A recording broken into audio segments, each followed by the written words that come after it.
आसंता 8 तारीख बेलू गांगे पश्चिम बंग और पार्श्ववर्ती अंचल उपरे एक घूर्णिबलय सृष्टि हेबा संभावना अच्छी। आसंता 13 तारीख बेलू उत्तर पश्चिम बंगोपसागर और पार्श्ववर्ती पश्चिम केंद्रीय बंगोपसागर रे एक लघुचाप सृष्टि होई पारे। एहार प्रभाव नहीं एबेठारु कौनसी आकलन करा जाइनी। गत 24 घंटा रे 18 टी जिल्ला रे प्रबल रु अति प्रबल वर्षा होइथिबा बेले आउ 4 दिन राज्य को बिजुली घड़घड़ी सह वर्षा हेबा नै सतर्कता जारी करा जाइछि।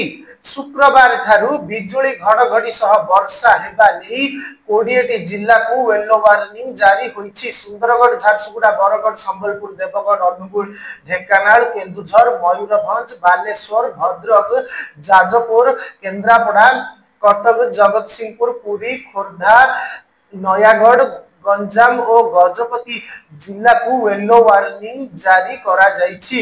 शनिवार ठारू वर्षार परिमाण ह्रास पाइबो बोली पाणीपाग विभाग पक्षरु सूचना दिया जाइछि। आंचलिक पाणीपाग केंद्र निर्देशिका मनोरमा महांती कहिसंती गत 24 घंटा रे राज्य रे स्वाभाविक ठारू 149% अधिक वर्षा होइछि।